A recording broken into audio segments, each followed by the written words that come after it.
Hi there, and welcome to chapter 2, lecture number 8. So in this video we're going to model an object, just a random shape, nothing really special, but just to get in touch with 3D modeling. So in the previous video I showed you the workbench, that this engine is very good for modeling. So we will use this render engine for the modeling work. So we go to the render tab and we switch to workbench. Okay, so what I like to do is go to matcap and select this red color.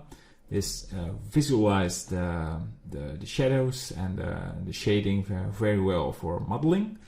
And I like to enable shadows, cavity, and outline. And if we go to the render view, we have this nice looking cube. Alright, so to compare this very quickly with Eevee, so this, if we turn around, is the workbench. Switching to Eevee in render mode looks like this, and especially the transition between each face looks very flat, so it's like it's one gray color. But going to the workbench, you can see there is sort of a transition, so this is the edge. For modeling, this is very key to get an idea how your object looks like. So this is a huge benefit of the workbench. So no textures, no material. Keep in mind, this is only for modeling. All right, so the shape we will make is purely random. So we're not going to create a building or anything that looks like that. It's just a sort of a doodle. I like to go to the front view, press 1. And go to the tab, edit mode. We go to the edit mode by pressing tab. So I like to select the top of this cube. So I press just in outer space, pressing B. B is selection mode, and select these vertices. If you scroll, you can see you only selected the 2 front vertices, but we want all 4 of them, so we select one face. So we go back to the front view and go to the wireframe. We can only do that in the wireframe mode. So if we do this again, you can see all 4 vertices are selected. So it will not work in the solid mode. So go back to the render view. Another way of doing this, and I already mentioned this, is go to the face mode. Is just select with one click on top, and both 4 vertices are selected, and it looks like this face because we are in face mode. So this is what we want. We have selected the top, go to the front view, and the next step is something new, is extruding.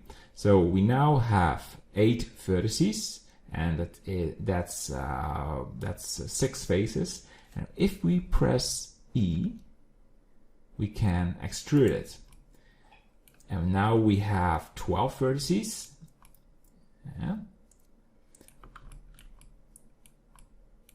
And 10 faces. All right.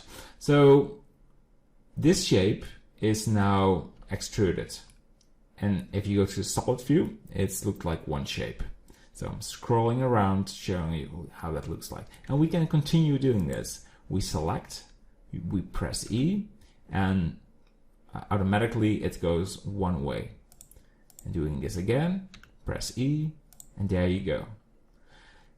Something else you can do is scaling. So we have this face selected, and we can press S to scale it. And as you can see, it's now shaped this way. If we press G, X, you can scale it backwards, so it's smaller.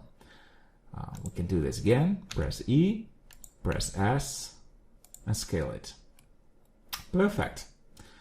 What we also can do is extrude inwards. So we press left click this face, press E, and release it by pressing right mouse click. So the face is selected, press S, and press E again. And look at that. We now extruded it inwards. All right. So this is the basic way of modeling.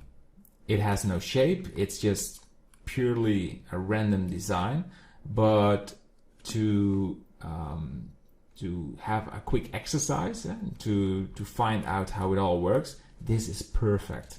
This is a very simple way of getting in touch with just random modeling, and it's not hard. It's fun. It's exciting, and especially when you are new to this, it opens the mind of what is possible in 3D. You are the creator, and that makes it so special. All right, so that's it for this lecture. No more fancy options. So we learned about extruding by pressing E, and we learned about scaling. We did this all in the face mode, but if you go to the vertice mode, you can select these by hand and extrude it, scaling it again, and move it inwards. And that's pretty much it.